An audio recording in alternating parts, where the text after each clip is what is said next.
हर हर महादेव। ओम नमः शिवाय।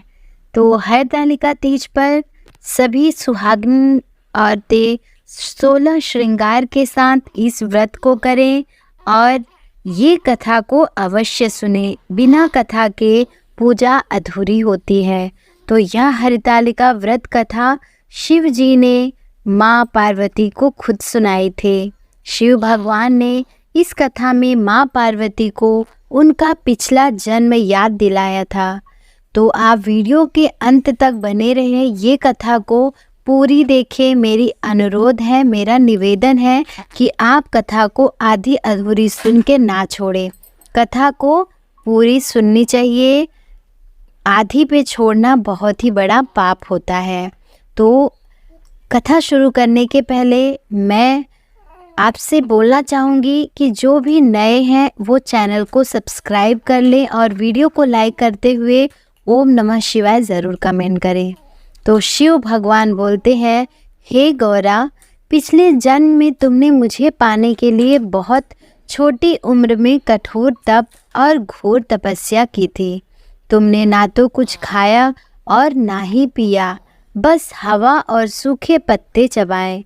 जला देने वाली गर्मी हो या कंपा देने वाली ठंड, तुम नहीं हटे, डटी रही। बारिश में भी तुमने जल नहीं पिया। तुम्हें इस हालत में देखकर तुम्हारे पिता बहुत दुखी थे। उनको दुखी देखकर नारद मुनि आए और कहा कि मैं भगवान विष्णु के भेजने पर यहाँ आया हूँ।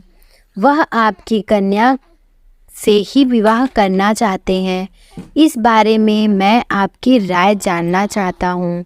नारद जी की बात सुनकर आपके पिता बोले, अगर भगवान विष्णु यह चाहते हैं तो उन्हें कोई आपत्ति नहीं, परंतु जब तुम्हें इस विवाह के बारे में पता चला तो तुम दुखी हो गई। तुम्हारी एक सहेली ने तुम्हारे दुख का कारण पूछा तो तुमने कहा कि मैंने सच्चे मन से भगवान शिव का वरण किया है, किंतु मेरे पति ने मेरा विवाह विष्णु जी के साथ तय कर दिया है।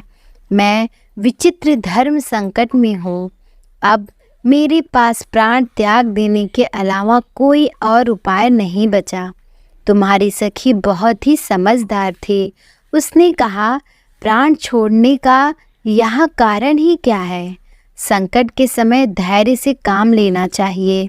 भारतीय नारी के जीवन में सार्थकता इसी में है कि जिसे मन से पति रूप में एक बार वरण कर लिया, जीवन पर्यंत उसी से निर्वाह करे।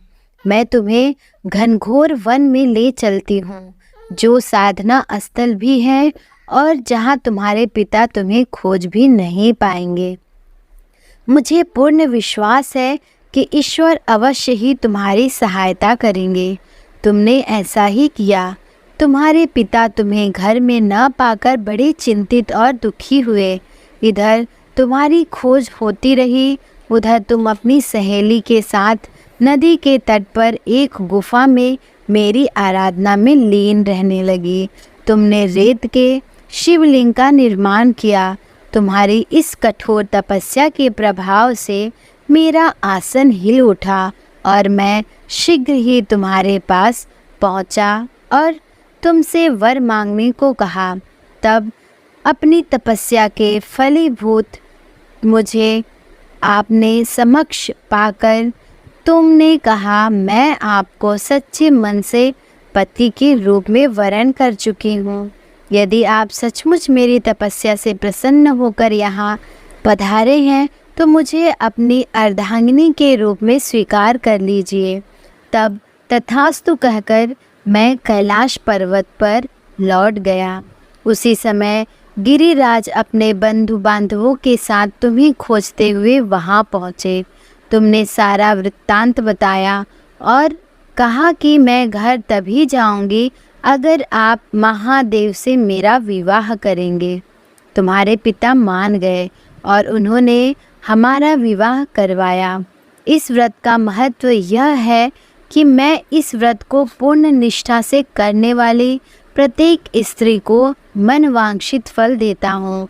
इस पूरे प्रकरण में तुम्हारी सखी ने तुम्हारा हरण किया था, इसलिए इस व्रत का नाम हरतालिका व्रत हो गया।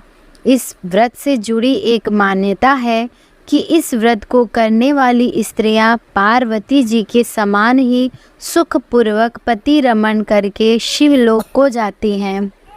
सौभाग्यवती स्त्रियां अपने सुहाग को अखंड बनाए रखने और अविवाहित युवतियां मन मुताबिक वर पाने के लिए हरतालिका तीज का व्रत करती हैं।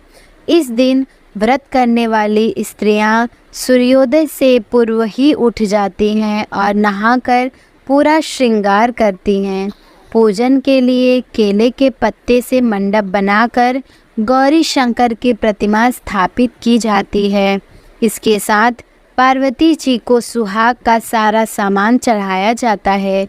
रात में भजन कीर्तन करते हुए जागरण कर 3 बार आरती की जाती है और शिव पार्वती विवाह की कथा सुनी जाती है। इस व्रत के व्रती को शयन का निषेध है। इसके लिए उस रात्रि में भजन कीर्तन के साथ रात्रि जागरण करना पड़ता है। प्रातःकाल स्नान करने के पश्चात श्रद्धा एवं भक्तिपूर्वक किसी सुपात्र सुहागिन महिला को श्रृंगार सामग्री, वस्त्र, खाद्य सामग्री, फल, मिष्ठान एवं यथाशक्ति आभूषण का दान करना चाहिए। रेत के शिवलिंग बनाए तो उनका जलाशय से विसर्जन किया जाता है और खीरा खाकर व्रत का संपन्न किया जाता है। धन्यवाद।